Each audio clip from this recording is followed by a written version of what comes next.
A continuación, un pistolero enmascarado ataca a una familia. ¿Urgencias? Alguien ha disparado a nuestros vecinos. ¿Quién ha sido? No sé, un enmascarado. Es lo más horrible que he investigado. El asesino deja varias pistas. El guante negro me recordó el caso de O.J. Simpson. Fuera quien fuera, cometió un error al dejar pruebas. Pero las pruebas forenses revelan una historia mucho peor de lo que la policía podría imaginar. Fue un momento estelar en mi carrera forense porque estas cosas no suceden cada día. En Sugarland, a las afueras de Houston, todos conocían a la familia Whitaker. Ken Whitaker, de 59 años, dirigía una constructora que pertenecía a la familia desde hacía una generación. El negocio marchaba bien. Supieron aprovechar los booms de la construcción y en épocas de vacas flacas lograban mantenerse. Era un gran negocio. Ken y su esposa Tricia y sus dos hijos, Bart y Kevin, estaban de celebración la noche del 10 de diciembre de 2003. Bart, de 24 años, estaba a punto de licenciarse de sus estudios de Derecho Penal. Salieron a cenar para celebrarlo. Volviendo a casa, les tendieron una emboscada.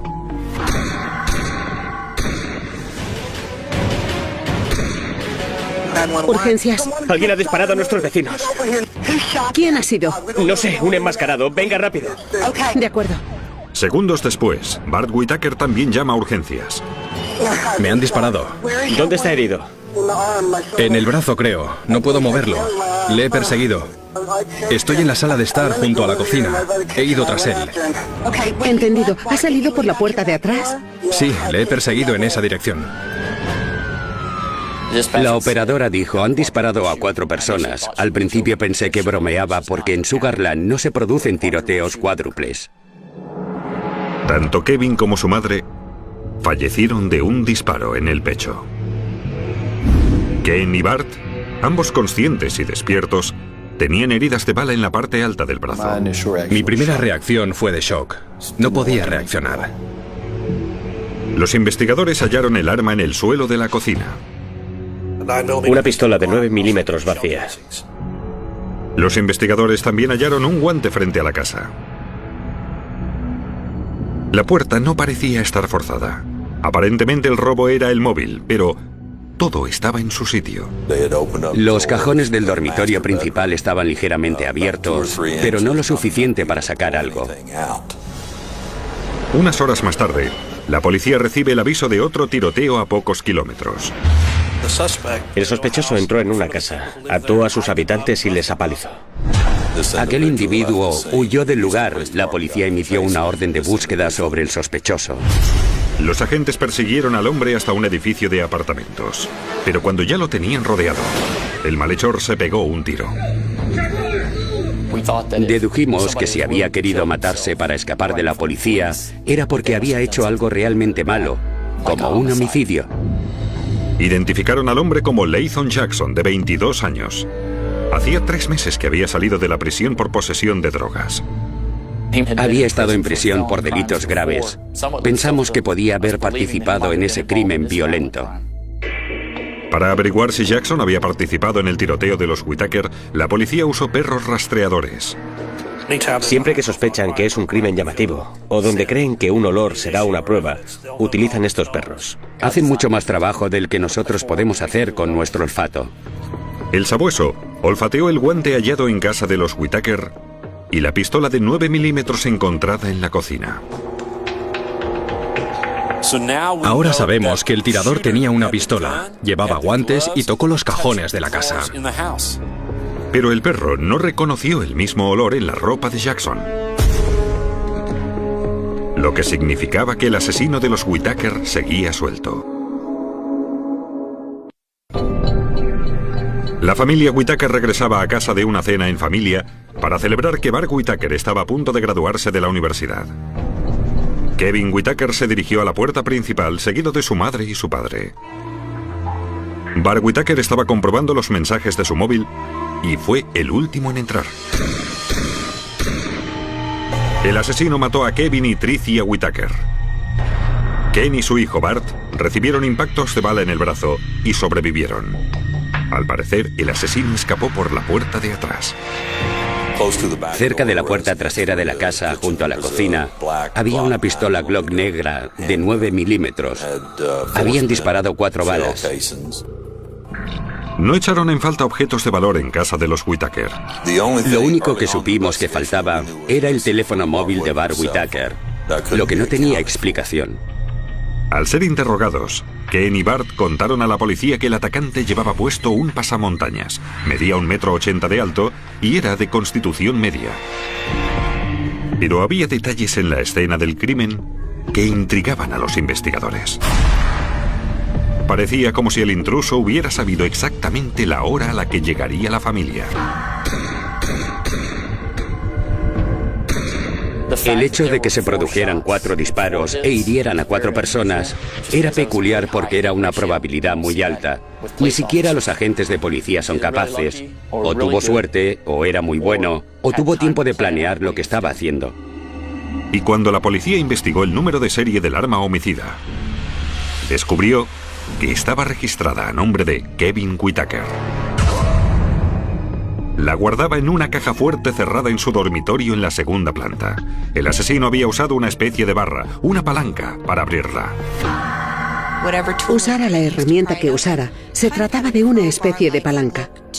Y dejó pequeños restos de pintura, lo que sugería que la herramienta que habían usado estaba pintada. Y la ubicación de la caja fuerte era otro indicio de que el asesino conocía la distribución de la casa. El delincuente sabía exactamente a dónde ir. Solo hay una forma de salir de la segunda planta. Mientras los investigadores buscaban al hombre que había agredido a la familia Whitaker, los periodistas seguían inmersos en su propia investigación. La gente estaba muy asustada. Es comprensible, teniendo en cuenta que disparan a 2 personas y las matan, en una zona donde no es común este tipo de crímenes. La noche del tiroteo, la familia Whitaker salió a cenar para celebrar la inminente graduación de Bart en la Universidad Estatal de Houston. El periodista Eric Hanson llamó a la universidad para saber en qué estudio se iba a licenciar Bart Whitaker. La persona que cogió el teléfono, lo primero que me dijo fue que Bart no estudiaba allí y no se iba a graduar, y eso me sorprendió mucho. Me quedé atónito. En vez de ir a clase, Bart Whitaker empleaba el dinero de sus padres para pasarlo bien. Le daban dinero para la matrícula y asumieron que iba a la universidad. Confiaban en él, pero no era así. Su padre comentó que confiaba en él. Nunca le exigieron buenas notas. El hecho es que creo que más tarde el padre sí que declaró que Bart Whitaker le había dado un certificado de notas y que quizás fuera falso. Más asombroso aún, Bart no solo contó a sus padres que se iba a licenciar, también que se licenciaba con matrícula de honor. Pensaban que se graduaría magna cum laude, es decir, con la mayor nota posible. Por eso salieron a celebrarlo. Así que llega a casa, lo celebran y le regalan un reloj Rolex. Pese a esta información, Ken Whitaker no podía creer que aquello estuviera relacionado con los asesinatos. No era que no creyeran que tenía problemas. Sabían que los tenían, pero nunca imaginaron que fueran tan profundos y tan destructivos como resultaron ser. Más tarde, los investigadores advirtieron algo extraño en una fotografía de la familia de Bart, donde salía este sentado junto a su hermano una hora antes de los asesinatos. En una de las fotos vimos que Bart hacía un gesto obsceno ante la cámara o la persona que sacaba la foto. Los investigadores se preguntaron entonces si la hostilidad de Bart iba más allá de un gesto inapropiado. Tras el asesinato de su madre y su hermano y el intento de asesinato de su padre, salió a la luz el fraude de Bart Whitaker.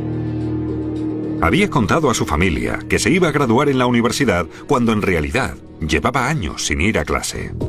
Aún me disgustó más que hubiera recibido una tarjeta de felicitación de una familia amiga y que dentro hubiera un cheque de 25 o 50 dólares. Después de salir del hospital, cobró el cheque. Todo después de que se descubriera que no iba a graduarse. Aún así, cobró el cheque. Cuando las noticias acerca del tiroteo en casa de los Whitaker se emitieron por toda Texas, uno de los amigos de Bart, Adam Heap, proporcionó una información relevante. 2 años antes de los asesinatos de los Whitaker, Adam Heap sostenía que Bart había intentado contratarle como francotirador. Adam decía que el motivo era financiero, que Bart quería hacerse con el patrimonio multimillonario de sus padres. Heap conocía detalles del crimen que solo una persona familiar con el plan hubiera podido saber. Uno de los argumentos que encajaba con la escena del crimen fue un dibujo de la entrada de los Whitaker. Describió donde él y Bart habían acordado que él estaría para disparar a Ken, Kevin y Tricia cuando cruzaran la puerta. Coincidía plenamente. Adam Heap tenía una coartada irrebatible. El día del tiroteo estaba trabajando en un banco. Otro giro sorprendente aconteció cuando los investigadores descubrieron que los padres de Bart, Ken y Tricia Whitaker, se habían enterado del plan 2 años antes. Ken y Tricia no dieron credibilidad al suceso, contactaron con uno de los individuos que estaba implicado en la trama, y esa persona convenció a Ken y Tricia que era todo una broma y un gran malentendido. Luego el padre preguntó a Bart Whitaker sobre aquello. Bart Whitaker era tan bueno engañando a sus padres que su padre jamás verificó la información. Su padre ni siquiera cuestionó sus estudios después de aquello. Y cuando la policía contó a Ken Whitaker que Bart podía haber apañado ese tiroteo también, tuvo dificultades para aceptarlo. Ken era muy naif. Es muy naif. En definitiva, la policía se preguntaba que si Bart había organizado el asesinato de su familia, ¿quién le había ayudado? La policía investigó con quién se relacionaba Bart por aquel entonces. Los 2 mejores amigos de Bart eran Chris Brashear y Steven Champagne. Chris compartía habitación con él y Steve vivía al lado. Tanto Champagne como Brashear negaron cualquier implicación en el tiroteo. Tanto Chris como Steven eran universitarios buscando su camino. Ninguno de los dos tenía decidido su futuro, saltando de un trabajo a otro y de fiesta. La policía les pidió ADN y muestras de olor, y las dieron sin problemas. Les pidieron que usaran gasas en agua destilada para lavarse las manos. Cogieron las gasas, las usaron, las metieron en la bolsa de plástico y las sellamos. Posteriormente, los perros rastreadores olfatearon si aquellos olores coincidían con los olores identificados en la escena del crimen. Obtuvimos muestras de olor de cada artículo que creíamos que había tocado el sospechoso. La policía lo llama un reconocimiento de esencias.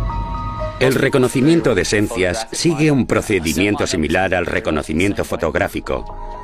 Ninguno de los olores en la escena del crimen implicaba a Steve Champagne. Pero el perro sí que descubrió una cosa. Adivine qué olor reconoció. 3 tests diferentes implicaban a Chris Brashear. Lamentablemente, este tipo de pruebas no se admiten en un juicio. Queríamos indagar en aquel asunto hasta que estuviéramos fuera de toda duda antes de imputarle cargos. La policía necesitaría más si quería conseguir una condena. La policía creía que Bart Whitaker había contratado a su compañero de cuarto, Chris Brashear, para asesinar a su familia. También sospechaba que uno de los amigos de Bart, Steven Champagne, estaba implicado. Creíamos que eran ellos, pero no puedes decir a la gente que no se preocupe, que sabes quién ha sido, pero que todavía no puedes probarlo. Les pinchamos el teléfono. Lo único que nos interesaba era tirar de la manta para ver si aquellos chavales hablaban entre ellos, pero no obtuvimos nada. Aún así, la policía nunca permitió que olvidaran que los estaban investigando. Y 1 año y medio después, su persistencia finalmente valió la pena. Fue obvio que los esfuerzos que hacíamos para hablar con el círculo de amigos de Steve Champagne daban sus frutos, le afectaban. Steve Champagne finalmente se dio por vencido y admitió a la policía que Bart Whitaker les había pedido a él y a Chris Brashear que mataran a la familia de Bart. Champagne insistió que Chris Brashear había disparado y que él únicamente conducía. Bart quería que yo, al principio, asumiera el papel de Chris, pero yo le dije que ni hablar. Y verá, Era plenamente consciente, sabía lo que pasaba y me habían amenazado. No podía... Tuve la sensación de que no tenía otro remedio. Sin querer ya estaba implicado. Y por eso me lo tomé de manera que participara lo menos posible. Champagne reveló que después de los asesinatos habían arrojado una bolsa con pruebas en el lago Conroe. Hombres buzo de la policía rastrearon el lago y milagrosamente, tras año y medio en el fondo del lago, encontraron la bolsa. En el interior había un cincel, media botella de agua, el móvil de Bart Whitaker y algunas balas sin usar de 9 milímetros. Es la misma munición que se usó en los asesinatos. Es una buena conexión. Los forenses no estaban seguros de poder comprobar la pintura del cincel. Estaba corroído. Parecía estar cubierto de hongos, pero pude encontrar suficiente pintura azul que rascar. Hubo suficiente para someterla a una luz infrarroja y medir su composición química. Los resultados corroboraron que la pintura del cincel era idéntica a los fragmentos de pintura de la caja de seguridad en el cuarto de Kevin Whitaker. Estaba eufórica, sumamente contenta. Fue un momento estelar en mi carrera forense porque estas cosas no suceden cada día. Los analistas también analizaron la botella de agua. Curiosamente, a pesar de haber estado sumergida en agua durante 18 meses, encontraron un perfil genético. En la rosca del tapón había quedado sellado el ADN de una persona entre los hilos de plástico de la botella. Lo analizaron. Era el ADN de Chris Brashear. ¿No es sorprendente? Demuestra que Steve Champagne decía la verdad. Casi 2 años después de los asesinatos, Chris Brashear y Steve Champagne fueron arrestados por asesinato, castigado con la pena capital. ¿Qué cantidad de dinero os prometió? Creo que eran, si mal no recuerdo, unos 10 millones de dólares. ¿Que tú y Chris debíais recibir o que él iba a cobrar? No lo recuerdo, no lo recuerdo. ¿Al menos un millón? Eso es. Irónicamente, ni Brashear ni Champagne llegaron a percibir un céntimo por su participación en el crimen. Les tomó el pelo. Ni sabían lo que iban a recibir. El cabecilla, Bart Whitaker, huyó a México, pero más tarde fue detenido. Cuando Marshall le arrestó, Bart Whitaker iba sentado en el asiento de atrás y Marshall le dijo: ¿Sabes qué, Bart? Esto se ha acabado. Solo quiero saber cómo fuiste capaz de hacerlo. A lo que respondió: es fácil. Basta con ofrecer a las personas lo que quieren. La fiscalía está convencida de que los asesinatos se planearon meticulosamente. Bart llamó a sus padres con la falacia que había aprobado sus exámenes finales y estaba a punto de licenciarse. Sus padres le invitaron a casa para celebrarlo. Cuando la familia salió a cenar, Chris Brashear entró en la casa con una llave que Bart le había dado. Pero perdió un guante fuera, lo que más tarde le vincularía a la escena del crimen. Una vez dentro, Brashear forzó la caja fuerte en el dormitorio de Kevin. Robó la pistola Glock de 9 milímetros, dejando los trocitos de pintura que vinculaban el cincel a la escena del crimen. Para hacer que pareciera un robo, Brashear abrió algunos cajones de la casa, pero su intento se reveló claramente como un montaje.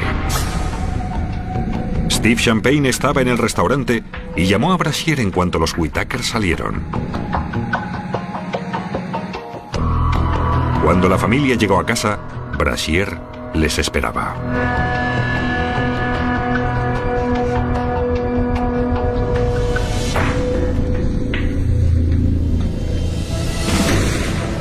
Disparó a Kevin y Tricia en el pecho. Hirió a Kenda en el brazo, ya que se había girado de lado, lo que le salvó la vida. Brashear disparó a continuación a Bart en el brazo, como habían planeado. Cuando intentó coger la pistola, con las prisas, probablemente cogió el teléfono de Bart por equivocación. Luego, corrió hacia el exterior por la puerta trasera, donde había quedado con Steve Champagne a 2 manzanas de la casa. Brashear echó un trago del agua y luego la puso en la bolsa de tela junto con el cincel y el teléfono de Bart, y lanzó la bolsa al lago.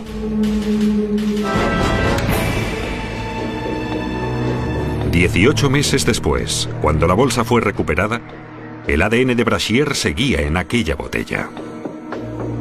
Steve Champagne confesó y todas las pruebas necesarias para corroborar su confesión estaban dentro de aquella bolsa. Necesitas las pruebas forenses del lago Conroe o bien el olor de aquella noche olfateado por un perro. Es como un rompecabezas. Una vez tienes las piezas, las juntas y lo ves todo. Chris Brashear fue acusado de 2 cargos con pena capital y fue sentenciado a cadena perpetua. A cambio de su testimonio, Stephen Champagne fue acusado con pena capital y sentenciado a 15 años de prisión. Por la presente declaramos al acusado Thomas Barton Whitaker culpable del delito de homicidio capital según se le imputa. Bart Whitaker fue sentenciado a muerte. Las pruebas forenses sirvieron para conectar el resto de componentes del caso y nos permitieron presentarlo a la oficina del fiscal, que, gracias a Dios, fue completamente irrefutable. No importa si Bart Whitaker realmente tenía una razón legítima para odiar a alguien.